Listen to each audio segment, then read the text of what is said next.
Hello everyone, कैसे हो सब दोस्तों। हमने लास्ट वीडियो जो की थी उसमें सीजीएल 2020 टीयर 1 का जो 13 तारीख का मॉर्निंग वाली शिफ्ट में जो एग्जाम आया था वो डिस्कस किया था। तो आज हम करने वाले हैं 13 तारीख का जो सेकंड शिफ्ट में जो एग्जाम आया है वो।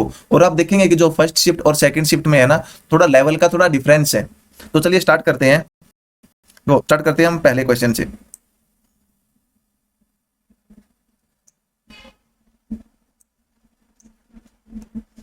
पहला क्वेश्चन आपका डीआई का है।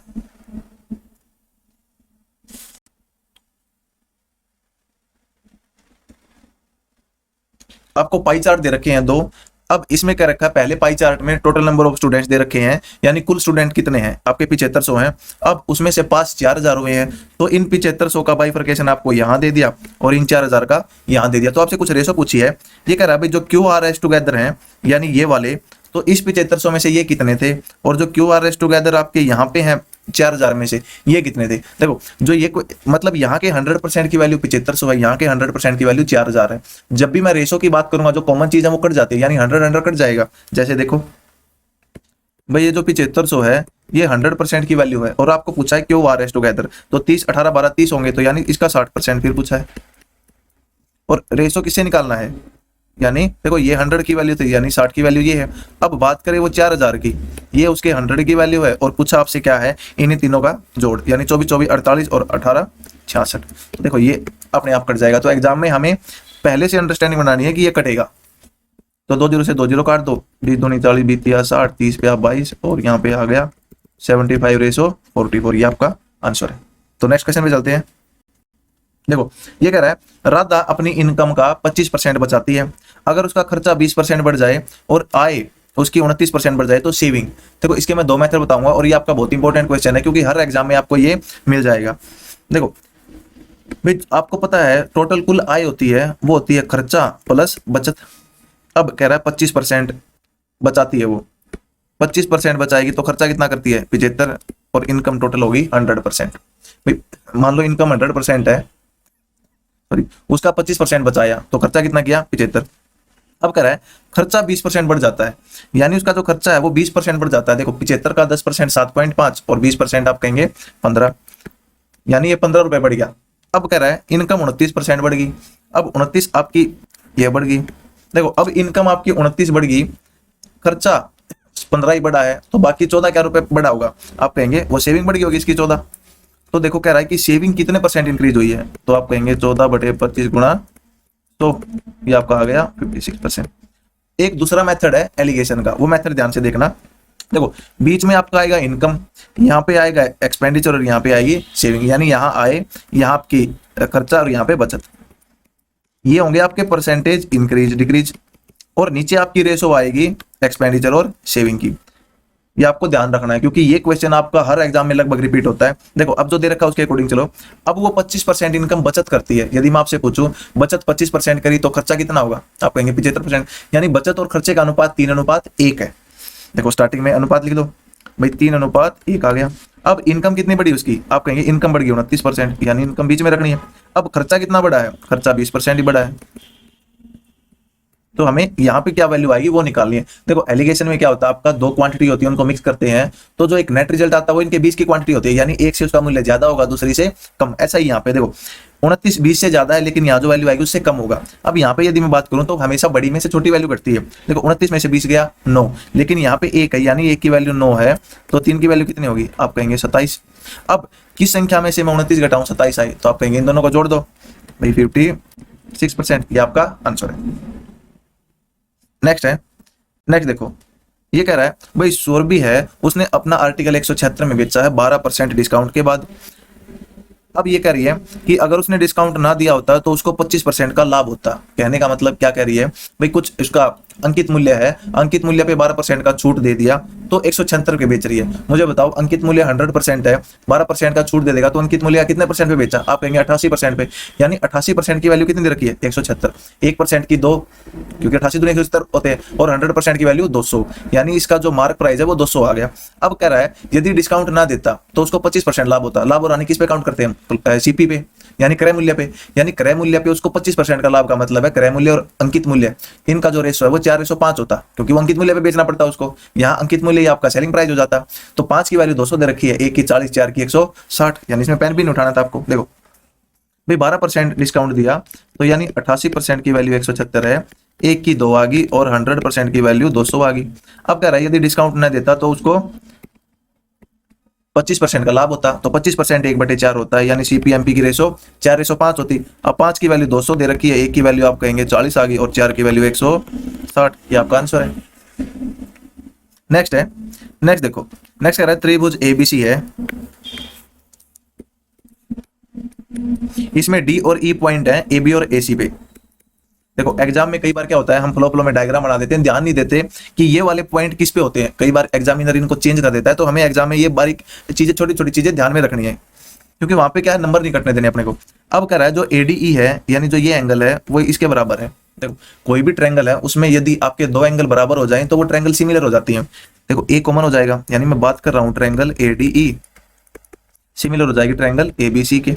कैसे? देखो इसका एक एंगल ये बराबर हो गया, अब ए कॉमन है दोनों में, तो तीसरा एंगल अपने आप बराबर हो गया। और जब भी ट्रायंगल आपकी सिमिलर होती है यानी समरूप होती है, तो उनके जो साइड की रेशो होती है वो बराबर होती है। यानी छोटी ट्रायंगल की जो रेशो किसी एक साइड की बड़े वाली ट्रायंगल की साइड से रेशो होगी, वही जो बाकी दूसरी साइड बच गई उस रेशो को मेंटेन करेंगी। अब देखो ये क्या दे रखा है, एडी 7 है और बीडी 5 है। देखो ये छोटी में साइड दे दी, लेकिन बड़ी की क्या है, आपको इन दोनों को यदि मैं जोड़ दूंगा तो बड़ी की साइड आ जाएगी। अब आपको क्या दे रखा है, बीसी 9 है, यानी जो बड़ी ट्रायंगल है उसकी एक साइड 9 दे दी, तो आपको छोटी ट्रायंगल का डी पूछा है। बस जो सिमिलर होंगी तो साइड की रेशो बराबर होंगी, रख दो। देखो छोटी ट्रायंगल की साइड क्या है 7 बटे बड़ी ट्रायंगल की जो साइड है वो आपकी 12 है। कई बार क्या क्वेश्चनों में हमें ध्यान रखना है, देखो ये तो आपको सिंपल दे रखा है, पता है कि ये एंगल बराबर है, ये एंगल बराबर है, तो एंगल के आमने सामने वाली जो आपकी साइड है उनकी रेशो बराबर होती है। जैसे इसमें ये एंगल इसके बराबर है तो इसके सामने 7 है और इस एंगल के सामने 12 है। कई बार एग्जामिनर हमें कैसे फंसाता है भाई, वो ये दे देगा जो एंगल बी है वो एंगल ई के बराबर है, तो उसमें आपका बी के सामने तो ए सी साइड बनेगी और ई के सामने एडी बनेगी। तो वहां पे आपको ध्यान रखना है एग्जाम में छोटी छोटी चीजें, क्योंकि यहाँ पे तो पता है कि भाई आमने सामने वही बन रही है। तो 7/12 इज इक्वल टू जो डी है वो हमें निकालना है, और ये 9 दे रखा है, तो 3 3 9 3 चौके 12, डी आपका आ गया 21/4 यानी 5.25, ये आपका आंसर है। तो मतलब मैं आपको साथ में बताता रहूंगा भाई कहाँ हम मतलब एग्जामिनर कहाँ चेंज कर सकता है और कहाँ गलती के चांस हमारे बढ़ जाते हैं। नेक्स्ट है, नेक्स्ट देखो, देखो ये क्वेश्चन मतलब जब मैं ट्रिग्नोमेट्री का मैंने बताया था, तो मैंने बताया था कि जो आपकी वैल्यू है वो आप याद रखो। यदि आपको ये सोचना पड़ रहा है कि सीकेंड 60 कितना होता है, आप कोस में जा रहे हो और कोस का निकालने के लिए फिर साइन में जा रहे हो, तो वहां पे आपके क्या है, अगर ऐसे 2-3 क्वेश्चन भी आ गए तो ये आपके 10 मिनट तक ले जाते हैं, और आखिरी टाइम पे बिल्कुल लास्ट मोमेंट पे ये अटेम्प्ट नहीं होते, क्योंकि एक भी वैल्यू आपने इधर उधर कर दी तो आपका पूरा क्वेश्चन गलत है। इसकी जो वैल्यू रखेंगे 2 इंटू साइन 30 से आपको पता है 1/2, इसका स्क्वायर 1/4 हो जाएगा, और टेंजेंट 60 √3 होता है, माइनस 3 इंटू कोस 60 आपका 1/4 हो जाएगा स्क्वायर इसका, और जो आपका सीकेंड 30 होता है, सीकेंड 30 कितना होता है, देखो सीकेंड 30 अब एकदम से आ गया तो आप सोचेंगे सीकेंड के लिए मैं कोस में जाऊं, कोस 30 कितना होगा, कोस 30 के लिए फिर साइन में जाओगे √3/2, 2/√3 और 4/3। तो ये एकदम से ध्यान होना चाहिए, या फिर आप लिख के रखो भाई, एकदम से देखो और लिख दो, यानी आपका होता है 4/3। नेक्स्ट देखो कोट 45 1 होता है, माइनस सीकेंड स्क्वायर 60, सीकेंड 60 कितना होता है, आप कहेंगे सीकेंड 60 आपका कितना होता है 2, और इसका स्क्वायर करेंगे तो ये आपका 4 हो जाएगा, प्लस साइन स्क्वायर 60 यानी 3/4 हो गया, 3/2 होता है, और कोस 90 का आपको पता है ये 0 होता है। अब जो कट रहा है काट दो, ये कट गया और ये कट गया, इससे ये कट गया, यानी ये आपका √3/2 हो गया, ये भी कट गया, -1 और नीचे 3/4, ऊपर लेके जाओ इसको, √3 - 2/2 इंटू 4/3 से काट दो, तो यानी 2 √3 - 2/3, ये आपका आंसर है। नेक्स्ट है, देखो ये वही क्वेश्चन आ गया जो मैंने आपको लास्ट वीडियो में बताया था कि कोई भी संख्या है, यानी कोई बड़ी संख्या गिवन है और हमें निकालना है कि भाई हमें उसे किसी से डिवाइड करना है। देखो एक एग्जांपल इसका मैं और लेके बताता हूँ, 199 ले लिया मैंने, और मैं इसको डिवाइड कर रहा हूँ 72 से, यानी 72 से मुझे देखो ऐसे गिवन था आपको x ऐसा क्वेश्चन मान लो कि मुझे कोई संख्या 72 से डिवाइड करनी है, तो बताओ ये xy की वैल्यू क्या होगी, ये xy मान लो, यहाँ एक्स वाई की वैल्यू क्या होगी। आपको पता है, अगर मैं पहाड़े की बात करूँ तो आपको पता है भाई 72 दूनी कितने होते हैं, 144। तो ये वैल्यू 4 होंगी। या फिर 73 की बात करूं मैं, 73 ले लो क्योंकि इसमें एक्स वाई बराबर आ गए, तो आप कहेंगे 146। तो यानी ये 4 आ गया, ये 6 आ गया। अब इसका एक दूसरा मेथड मैं बताता हूँ। भाई मुझे नहीं पता ये वैल्यू क्या है, मैं यहाँ बड़ी बड़ी संख्या ले लेता हूँ 199। अब मैं इसको डिवाइड करूंगा 73 से, तो 73 दूनी आप कहेंगे 140। कितना बच गया, 9 में से 6 गया 3 और 9 में से 4 गया 5। यानी कहने का मतलब है 53 बच गया अपना शेष। और शेष कब बचता है, जब हम किसी संख्या को दूसरी संख्या से डिवाइड करते हैं और वो उस जिस संख्या मतलब जो उनका जिससे डिवाइड कर रहे हैं, मतलब जिसको डिवाइड कर रहे हैं, अगर वो कंप्लीटली डिवाइड नहीं हो पा रही है, अगर शेष बच रहा है, कहने का मतलब है कि वो उससे थोड़ी ज्यादा होगी तभी आपका शेष बचता है। या तो आपकी कंप्लीट डिवाइड हो जाएगी, अगर उससे ज्यादा है तो आपका शेष बच जाएगा। देखो अब मैं क्या करूंगा, अब जो ये 99 है यानी जो पूरा नंबर था हमारा 199, इसमें से यदि मैं शेष घटा दूंगा तो आपकी वो संख्या आ जाएगी जो इससे कंप्लीट डिवाइड होगी। यानी हमने मैक्सिमम मान के चल पड़े कि भाई मैक्सिमम हमारी ये वैल्यू हो सकती है, अब जितना शेष बचेगा वो घटा दो यानी वो संख्या आ जाएगी। तो यही आपको इस क्वेश्चन में करना है।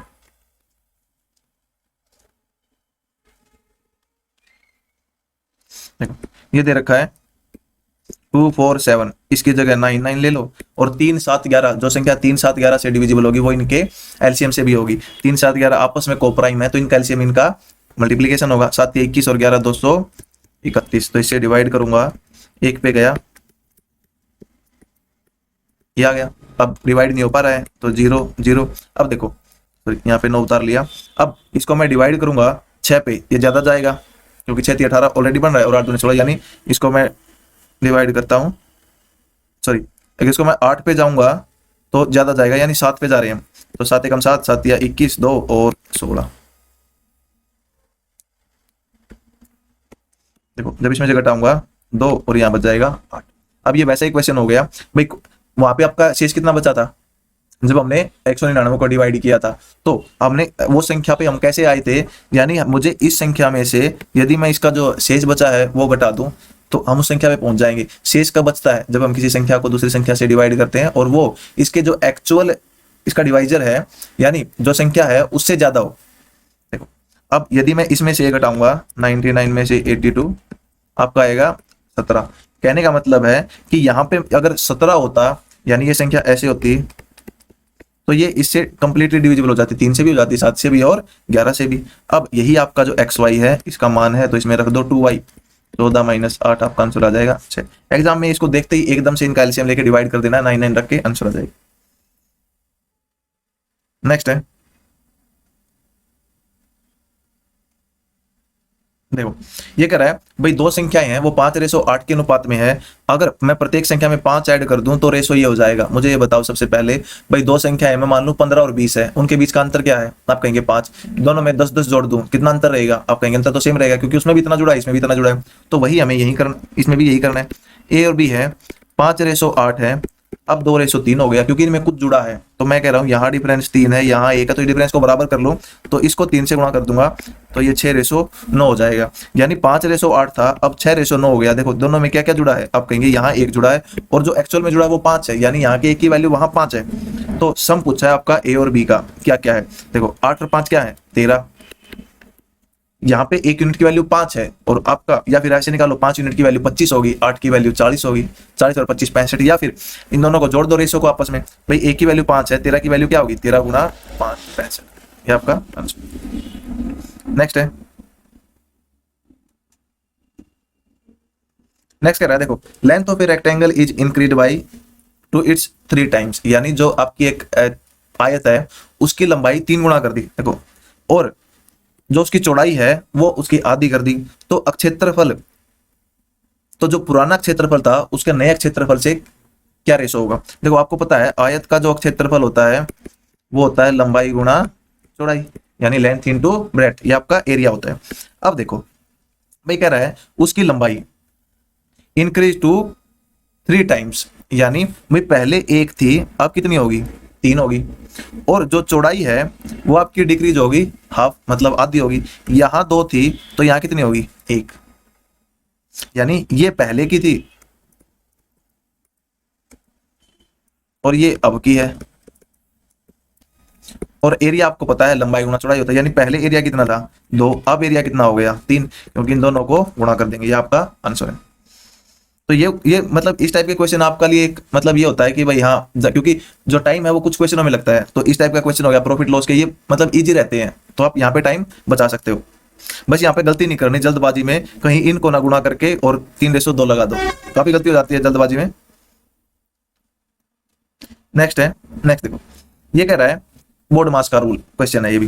देखो ये कह रहा है 3 भाग में 18/3, यानी 3/18/3। पहले आपका ब्रैकेट सोल्व होगी, फिर ऑफ, फिर डिवीजन, मल्टीप्लीकेशन, एडिशन और सब्ट्रैक्शन।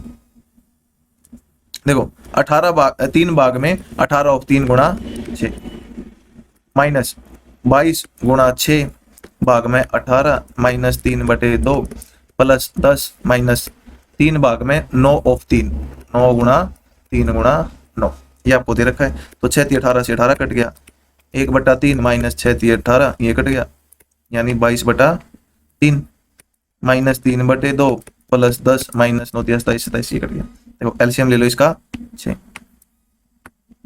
यहाँ पे शायद आपको दिखेगा नहीं, थोड़ा इस साइड ले लेता हूँ।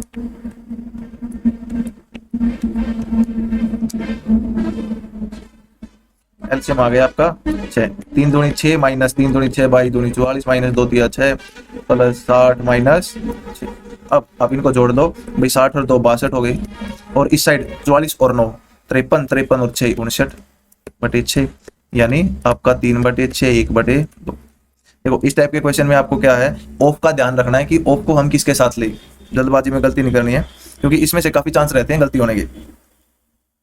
नेक्स्ट है, नेक्स्ट देखो देखो यही सेम टाइप आपकी जो लास्ट जो पहला शिफ्ट थी उसमें रिपीट हुआ था।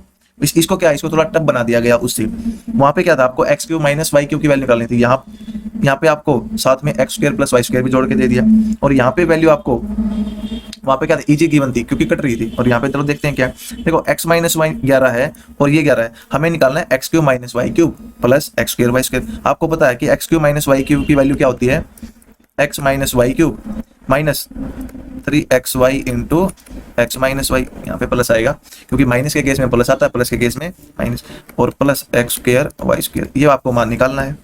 अब इसमें देखो क्या क्या दे रखा है, आपको x माइनस वाई गिवन है, x y आपको निकालना है। यदि मैं इनका एलसीएम लूंगा x y और ऊपर y माइनस x आ जाएगा 11/24। अब x माइनस वाई दे रखा है 11, y माइनस x माइनस 11 हो जाएगा, तो इसका मान -11 है, इससे ये कट जाएगा तो x y आ जाएगा -24। अब हमारे पास सारी वैल्यू है, रख दो। x माइनस वाई की क्यूब 11 की क्यूब 1331 होती है, प्लस 3xy माइनस 24 और x माइनस वाई आपका 11 है, प्लस x² y² 576 हो जाएगा, यानी ये 1331 है। देखो अब ये माइनस आएगा यहाँ पे 11, देखो 24 या 72 की 11 से गुणा कर दो, 297 प्लस 576, इन दोनों को जोड़ के ये घटाओगे तो आपका आई थिंक आंसर आ जाएगा ये वाला, आप कर लेना। नेक्स्ट है, नेक्स्ट देखो देखो ये फिर वैल्यू पे दे दिया, यानी पहले भी वैल्यू पे आपके 2 क्वेश्चन आ चुके हैं ट्रिग्नोमेट्री में, तो आपको ये वैल्यू याद होनी चाहिए। ये कह रहा है भाई 8 इंटू साइन 30, साइन 30 कितना होता है 1/2 इंटू साइन स्क्वायर 60 यानी 3/4 माइनस 4 इंटू साइन 91 होता है, और सीकेंड स्क्वायर 45, सीकेंड 45 आपका कितना होता है √2, इसका स्क्वायर करेंगे तो 2 आ जाएगा, बटे टेंजेंट स्क्वायर 45 1 और कोट स्क्वायर 30 आपका √3, ये आपका -3 आ गया, क्योंकि कोट आपका 10 क्या होता है 10 60 पे √3 होता है और कोट आपका 30। तो अब इसको सोल्व कर लो, 8 से 8 गया, यानी ऊपर आपका बच गया 3 -4 -2 और नीचे -2। अब देखो ऊपर आपका क्या है, 3 में से 6 गया, आप कहेंगे -3 और नीचे -2 है, ये कट के ये आंसर आ जाएगा। नेक्स्ट है, देखो नेक्स्ट वाला आप कर लोगे भाई, x वो है जिनका वेट लेस देन 50 किलोग्राम है, यानी x है ये वाले, और y भी उनका वेट है वो ग्रेटर देन इक्वल टू 60, यानी 60 और इससे ज्यादा ये वाले आगे, x रेसो y, यानी इन दोनों को जोड़ दो और इन दोनों को जोड़ दो, 65/45 आ गया, 65 आ गया। अब 5 पे 13/9, तो यानी देखो इस क्वेश्चन में भी आपको पेन उठाने की कोई जरूरत नहीं थी एग्जाम में।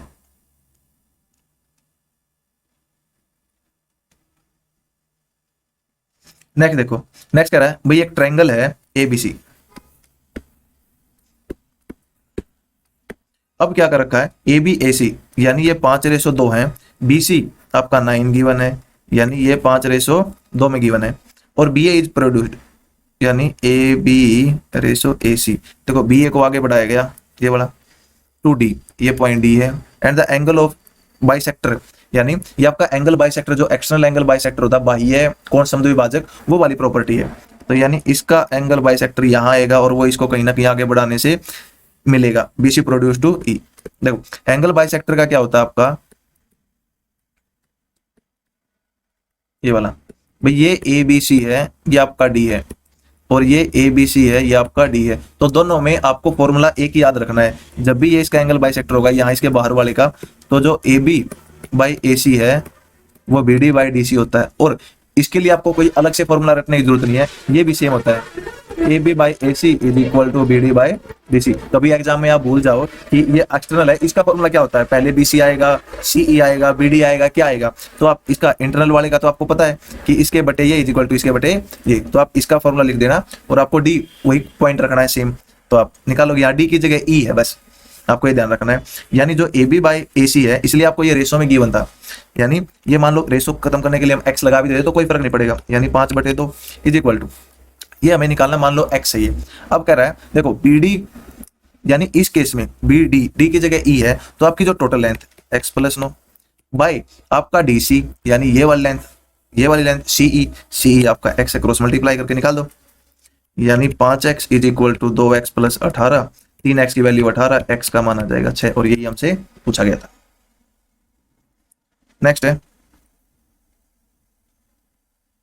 नेक्स्ट देखो ये कह रहा है 2 cos square theta is equal to 3 sin theta. जब भी साइन कोस में ऐसे मान वैल्यू बराबर होती है तो थीटा की वैल्यू या 30 होगी या 60 होगी। और मैं आपको एक बता देता हूं, यदि एसएससी ने किसी एग्जाम में यहाँ 2 थीटा गिवन होता, कई बार एसएससी एग्जाम में 2 थीटा होती है, तो आंख बंद करके थीटा की वैल्यू डायरेक्ट इसमें 30 रख देना, आंसर आ जाएगा। यदि आपको एसएससी के किसी क्वेश्चन में यहाँ 2 थीटा दिखे, निकालनी है वैल्यू, और यहाँ पे कुछ इक्वेशन दे रखी हो बराबर करके और 2 थीटा दिख गया, तो थीटा की वैल्यू 30 रख देना, आंसर आ जाएगा। देखो 2 cos square theta is equal to 3 sin theta, यदि मैं थीटा 30 भी ले लूं तो आपका cos स्क्वायर 30 कितना होता है, यदि मैं थीटा की वैल्यू 30 ले लूं तो 2 इंटू cos 30 √3/2 होता है, आप कहेंगे 3/4 होगा,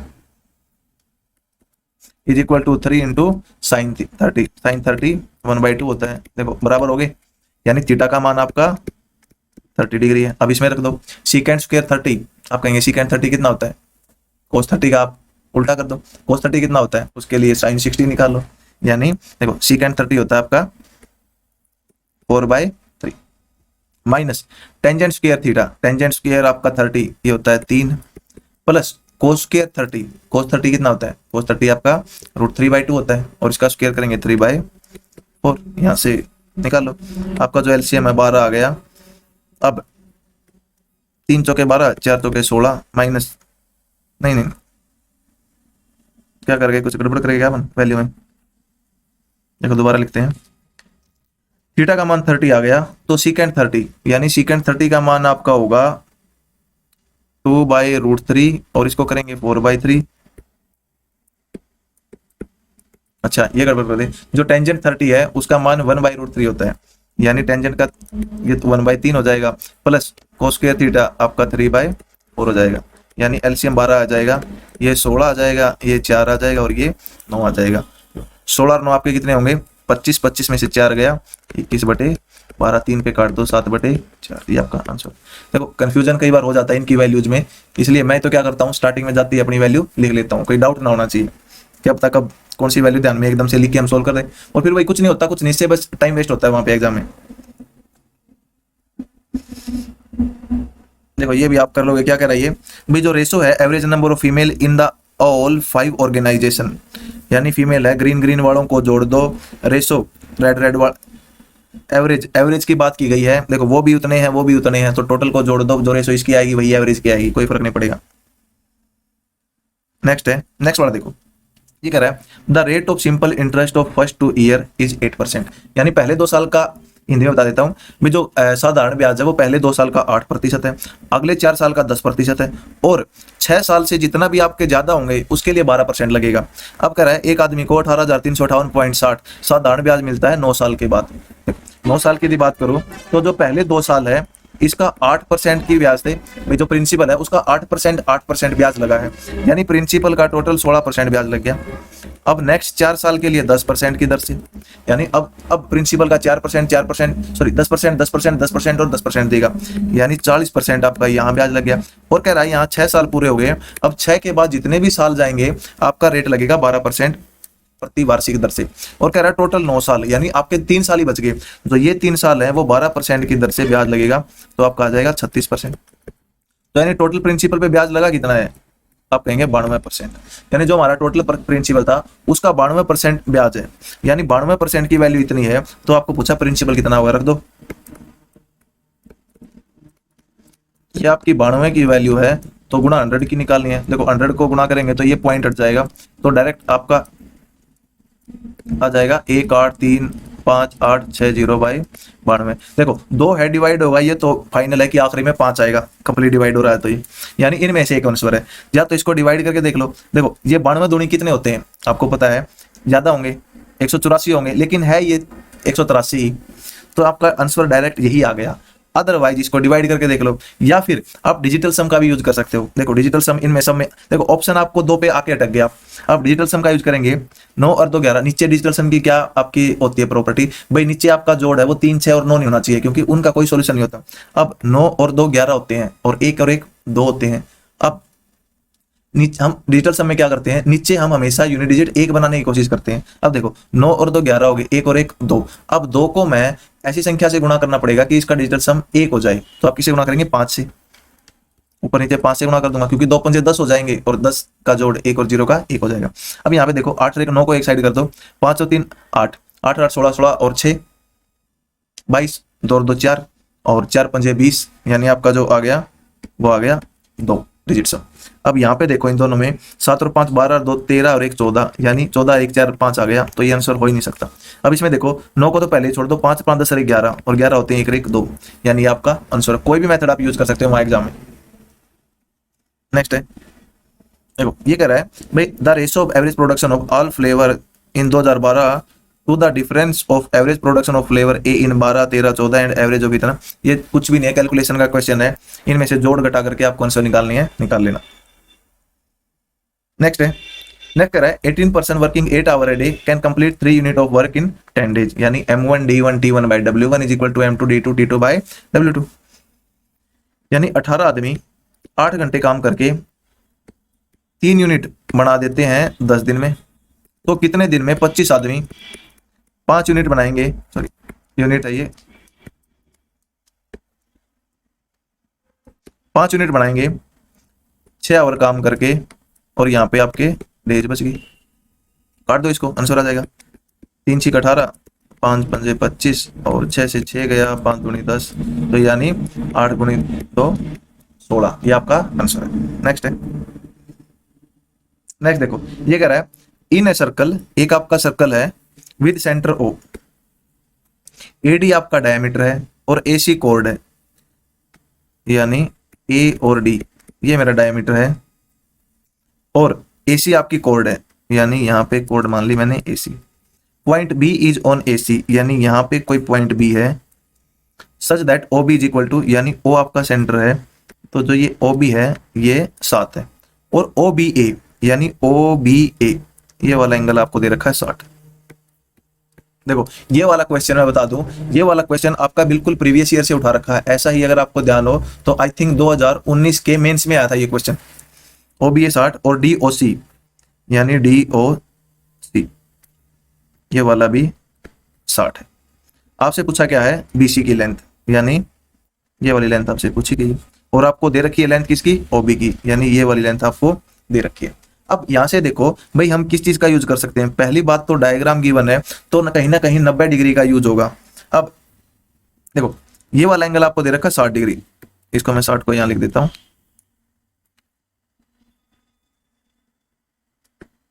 ये है 60। अब मुझे ये बताओ कि ये वाला सर्कल है आपकी, तो ये वाली और ये वाली क्या होंगी, त्रिज्याएं होंगी, और ये वाली और ये वाली भी आपकी त्रिज्या होंगी। यानी ये वाला आपका 60 है तो आप कहेंगे ये वाला आपका 120 बच गया, और जो ये वाला एंगल है वो 90 डिग्री होगा, ये वाला 90 डिग्री बच गया। अब ये भी त्रिज्या है, ये भी त्रिज्या है, यहाँ पे देखो ये त्रिज्या है, ये त्रिज्या है, तो और तो ये साइड इसके बराबर है, तो ये 60 है तो ये भी आपका 60 होगा, ये भी 60 होगा।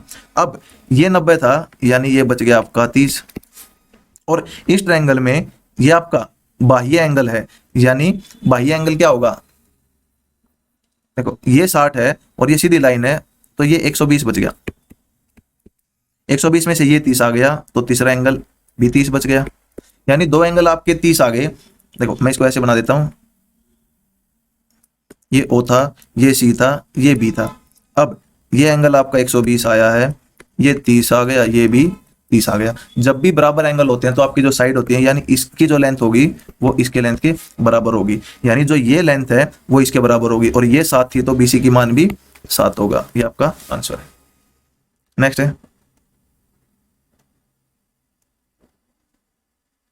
देखो ये कह रहा है एक क्लास में 90 विद्यार्थी हैं जिनमें से 60% लड़कियां हैं और बच गए बॉयज हैं। बॉयज कितने प्रतिशत हो गई, 40%। अब एवरेज मार्क है वो लड़कों के 63 है और लड़कियों के 70 है, तो पूरी क्लास के बताओ। तो एलिगेशन पे आ जाओ। एलिगेशन में क्या होता है, देखो यहाँ पे हमें ऊपर ये एवरेज मार्क लड़कों के, ये लड़कियों के, बीच में टोटल क्लास के होते हैं, और जो हम घटा के वैल्यू निकालते हैं वो उनकी नंबर ऑफ स्टूडेंट्स की रेशो होती है। रख दो, देखो सबसे बॉयज और ये गर्ल्स इस साइड ऐसे रखो। भाई जो बॉयज है वो 40% है, लड़कियां 60% है, यानी जो रेशो है वो 2:3 है। अब कह रहा है लड़कों के एवरेज 63 है, लड़कियों के 70 है, और पूरी क्लास के आपको निकालने हैं, ये वाली वैल्यू आपको निकालनी है। इसके दो मेथड है। पहला देखो जो ये x है, x का मान क्या होगा आपका 63 गुणा 2 प्लस 70 गुणा 3 बटे 5, ये वाला वैल्यू होगी। या फिर दूसरा हम क्या निकालते हैं, देखो इनका जो डिफरेंस है उसी को डिफरेंस को आप यहाँ पे तोड़ दो 2:3 में। इनका डिफरेंस कितना है 7, यानी 7 को यदि मैं 2:3 में तोड़ूंगा तो आप कहेंगे 5 की वैल्यू 7 है, यानी जो इनका डिफरेंस है वो इस रेशो में तोड़ दो, यानी 7 की वैल्यू आपकी 5 है तो 3 की वैल्यू कितनी होगी, आप कहेंगे 21/5, 5 के 20 और 5 दूनी 10, यानी 4.2। तो यानी यहाँ पे आपका 4.2 आना चाहिए, और यहाँ पे 4.2 के लिए देखो एक वैल्यू आपकी x से बड़ी होती है, एक x से छोटी होती है। अब x से बड़ी ये है तो यानी इससे बड़ी ये होगी, तो 63 में से मतलब इस संख्या में से 63 घटेगा, तो किस संख्या में से मैं 63 घटाऊं 4.2 आए, तो आप कहेंगे 63 + 4.2। देखो जब हम मिक्सर एलिगेशन करेंगे तो इसको और ढंग से समझेंगे, या फिर आप ऐसे सोल्व करोगे तब भी आपका आंसर सेम आएगा, क्योंकि जो ये रेशो होती है वो इनका डिफरेंस ही इस रेशो में टूटता है। ये आप ध्यान रखो। 21वां ये कह रहा है, देखो ऐसा ऐसा क्वेश्चन भी आपको हर पेपर में मिल जाएगा। x - 1/x गिवन है तो आपको इसका मान निकालना है। देखो x की 6 है, हम नहीं निकाल सकते। अब क्या करेंगे, हम ऊपर नीचे डिवाइड कर दूंगा मैं x की 3 से। देखो जब x की 3 से डिवाइड किया तो x की 3 - 1/x की 3, और यहाँ -5 बढ़ गया। यहाँ पे x की 3 - 1/x की 3, यहाँ पे 7 बच गया। अब देखो हमारे पास x - 1/x है, यहाँ से हम x की 3 - 1/x की 3 निकाल सकते हैं। वो कैसे होगी, वो होगी आपकी 5 की क्यूब, अब माइनस है तो यहाँ पे प्लस आता है। 3 × ab इस केस में 1 हो जाता है, a + b × 5, तो 125 और 15 140। 140 में से 5 गया 135, और 140 में आप 7 जोड़ोगे 147। अब इसको काट के देखो 3 पे, 3 चौके 12, 3 पंजे 15, और 3 चौके 12, 3 नीम 27। ये आपका आंसर है। नेक्स्ट है, नेक्स्ट करें, एक 240 मीटर लंबी ट्रेन है, वो एक आदमी जो 6 किलोमीटर प्रति घंटा की चाल से उसी दिशा में चल रहा है। जब कोई भी चीजें सेम दिशा में चलती है तो उनकी रिलेटिव स्पीड जब निकालते हैं हम सापेक्ष चाल, तो उनकी चालें घट जाती हैं 9 सेकंड में। तो कितना टाइम लेगा ये 372 मीटर लॉन्ग टनल है उसको पार करने में। देखो भाई जब भी ट्रेन किसी आदमी को पास करेगी और आदमी यदि स्थिर है तो वो अपनी ही लेंथ पार करती है अपनी स्पीड से, लेकिन यदि आदमी चल रहा है तो वो सापेक्ष गति यानी रिलेटिव स्पीड से उसको पार करती है। देखो ये मीटर है इज इक्वल टू, मान लो ट्रेन की लेंथ आपकी x किलोमीटर प्रति घंटा है, x माइनस 6 हो गया, क्योंकि सेम डायरेक्शन में चल रही है। अब ये जो x किलोमीटर प्रति घंटा, इसमें से 6 किलोमीटर प्रति घंटा घटाऊंगा तो आपकी वैल्यू किलोमीटर प्रति घंटा में आएगी, और यहाँ पे मीटर है और वहां पे सेकंड है, तो इसको मीटर पर सेकंड में बदलने के लिए 5/18 गुणा 9 कर दो, यानी 9 दूनी 18। तो इसको यहाँ पे 480 is equal to 5x minus 30, उस साइड जुड़ जाएगा 510 is equal to x, sorry 5x, और 5x आ जाएगा 102, यानी ट्रेन की स्पीड आ गई अब 102। अब कह रहा है इसको पार करनी है कोई सुरंग है। जब भी ट्रेन किसी सुरंग को पास करे, दूसरी ट्रेन को पास करे, तो अपनी लेंथ प्लस दूसरी ट्रेन की लेंथ, अपनी लेंथ प्लस सुरंग की लेंथ, इस लेंथ को कवर करेगी अपनी स्पीड से। देखो इसकी लेंथ कितनी थी 240, इसकी 372, तो इसमें 240 जोड़ दोगे आप, यानी आपका आ जाएगा 612। अब ये 612 को पास करेगी इस स्पीड से, लेकिन हमें क्या पूछ रखा है speed in how much time, in second, यानी हमें सेकंड में पूछ रखा है। अब यहाँ पे देखो 612 आपका मीटर है और ये 102 किलोमीटर पर आवर है, हमें सेकंड में पूछ रखा है, तो इसको मीटर पर सेकंड में कन्वर्ट कर लो। देखो जो टाइम है, टाइम कितना होगा डिस्टेंस बटे स्पीड, डिस्टेंस 612 है और आपकी स्पीड 102 है। अब ये 102 मीटर पर सेकंड में, इसको किलोमीटर पर आवर में बनाने के लिए 5/18 करेंगे तो गुणा 18 पर चला जाएगा, इसको अब काट लो, 102 छिके 612, यानी 18 छिके 108/5। अब इसको डिवाइड करेंगे 5 दूनी 10 और 5 एकम 5 और 5 छिके 30, ये आपका आंसर है। नेक्स्ट कह रहा है एक जो शॉपकीपर है उसने 2 आर्टिकल 10,591 का एक आर्टिकल बेचा है, पहले पे उसको 19% लाभ हुआ, दूसरे पे उसको 11% लॉस हुआ, तो ओवरऑल परसेंटेज लॉस कितना हुआ। इसके दो मेथड है। पहले वाला देखो सीपी एसपी, एसपी सेम है आपका, यानी विक्रय मूल्य सेम है। कह रहा है पहले पे उसको 19% का लाभ हुआ, यानी 100 सीपी मानो तो एसपी 119 होगा, और दूसरे पे उसको लॉस हुआ 11% का, यानी ये मैं 100 मानूं तो आपका ये हो जाएगा 89। अब कह रहा है एसपी सेम है, तो यानी ये इसको 89 से गुणा कर दो, इसको 119 से गुणा कर दो, फिर आपका क्या है ये वैल्यू आ जाएंगी, घटाओगे परसेंटेज प्रॉफिट निकालोगे तो इसमें टाइम लगेगा। इसका एक डायरेक्ट मेथड होता है वो मैं बता देता हूँ। उसके लिए क्या है एसपी सेम होना चाहिए, यानी ये देखो जो इस केस में जो प्रॉफिट परसेंटेज और लॉस होगा वो आपका होगा 100 into X plus Y plus 2xy by 200 plus X plus Y. देखो जो भी वैल्यू आपकी प्रॉफिट दे रही है वो प्लस में कर दो, जो नेगेटिव है यानी जो लॉस में जा रही है वो नेगेटिव कर दो। यहाँ पे देखो x क्या है पॉजिटिव है और x मान लो 19 है, y मान लो 11 है, तो यानी y आपका लॉस है, लॉस वाली वैल्यू 11 में जाएगी, तो यानी 100 इंटू 19 माइनस 11, ये डायरेक्ट आपको एग्जाम में लिखना है, 8 बचेगा यहाँ पे, यानी 800 प्लस 2 गुणा x, x आपका 19 है और y आपको ध्यान में देना है लॉस वाली चीज नेगेटिव, यानी ये 11 नेगेटिव है, बटे 200 प्लस x 19 और y माइनस 11। जब इसको सोल्व करोगे यानी 800 माइनस 19 दूनी 38, 38 की 11 से गुणा मैंने कैसे बताई थी, 8 को ऐसे ही रखो, 8 और 3 11, 1 आ गया और 3 और 1 4 बटे 208। तो इसको सोल्व करोगे तो आपका देखो इसमें से घटाएंगे आपका 300 कितना बचेगा 82 बटे 208, यानी प्रॉफिट होगा। देखो अगर आपका यहाँ पे यानी 382 बटे 208 आ गया, यदि आपका ये सोल्व करने के बाद नेगेटिव में आंसर आ रहा है इसका मतलब आपका लॉस होगा ओवरऑल, यदि ये पॉजिटिव में आ रहा है तो इसका मतलब आपका प्रॉफिट होगा। अब ये देखो 1 पे जाएगा यानी 2 पे भी नहीं जा रहा है पूरा, क्योंकि 208 दूनी 416 होंगे, तो प्रॉफिट हो रहा है और 1 पे जा रहा है, तो एक ही ऑप्शन है।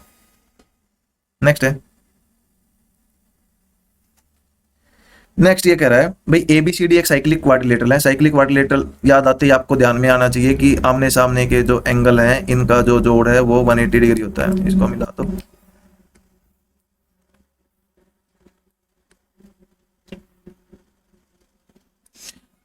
ये ए है, ये बी है, ये सी है और ये डी है। अब जिसके डायगोनल है वो एक दूसरे को इंटरसेक्ट कर रहे हैं ई पे। अब बीईसी यानी ये वाला एंगल 138 है और ईसीडी यानी ECD ये आपका एंगल 35 है। देखो अब आपको क्या बताना है BAC। देखो इसमें यहाँ पे दो प्रॉपर्टी यूज की गई है। एक तो आपकी जो ट्रायंगल है इसकी यदि किसी भुजा को आगे बढ़ा दो तो जो ये एंगल होगा वो इसका और इसका सम होगा। ऐसे ही इस ट्रायंगल में देखो ये वाली ट्रायंगल है, इसमें इस साइड को आगे बढ़ाया गया तो यानी जो ये एंगल होगा वो इसका और इसका सम होगा, यानी ये 138 है, ये 35 है, तो आप कहेंगे ये 103 बच गया। और दूसरी सर्कल की क्या प्रॉपर्टी यूज की है कि एक ही सर्कल पे यानी एक जीवा से वृत्त पे जितने भी कोण बनेंगे उनका मान बराबर होगा, यानी यहां से ये जो कोण है उसका मान ही ये होगा, तो ये भी 103 डिग्री हो जाएगा। नेक्स्ट देखो लास्ट क्वेश्चन है, ये कह रहा है 16x² + y² 48 है, xy 2 है, तो इसका मान बताओ। अब यहाँ पे देखो हमसे ये पूछा गया है 64x³ + y³, तो इसको देखते हैं आपके ध्यान में आ जाना चाहिए, यानी 4x³ + y³ पूछा होगा कहीं ना कहीं। तो जो इसका मान है वो आपका होता है 4x - y³ sorry 4x + y³ -3 × 4xy और × 4x + y। देखो ऐसे क्वेश्चन में क्या गलती करते हैं हम, यहाँ पे 4 लेना भूल जाते हैं, क्योंकि हमें वही फॉर्मूला याद रहता है xa³ + b³ क्या होता है a + b³ -3ab × a + b। तो जो 3ab है वो हम 1 मान के चलते हैं, क्योंकि हमें आदत होती है x + 1/x के क्वेश्चन सोल्व करने की। तो देखो हमें क्या क्या गिवन है, यहाँ पे हमें गिवन है 16x², यानी ये आपको 4x + y इसका स्क्वायर ही गिवन है, तो इसका स्क्वायर क्या होगा आपका, देखो 16x² + y² + 2 × 4x × y। यहाँ भी ध्यान रखना है, कई बार मिस्टेक करते हैं, सीधा -2 घटा देते हैं, इसका स्क्वायर करके -2 घटा दो, तो वहां पे गलती के चांस बढ़ जाते हैं। यहाँ पे देखो 4x + y का स्क्वायर हमें निकालना है, ये आपको दे रखा है 48 और 4 दूनी 8, xy दे रखा है 2, ये 16, ये 64 आ जाएगा, और इसका मान डायरेक्ट आ जाएगा आपका 8। अब इसमें रख दो 8 की क्यूब, आप कहेंगे 512 माइनस xy 2 है, तो 4 × 12 दूनी 24 × 4x + y आपका 8 है। 512 - 24 = 192 होते हैं, ये आपका आ जाएगा 0, 2 और 3, ये आपका 5। तो दोस्तों ये था आपका सेकंड क्वेश्चन। ऐसे ही हम मतलब कोशिश करेंगे कि जो आपके सारे CGL परी जितने भी हुए हैं, CHSL परी हुई है, वो हम यहाँ पे डिस्कस करें। तो मिलते हैं अगली वीडियो में, तब तक के लिए धन्यवाद।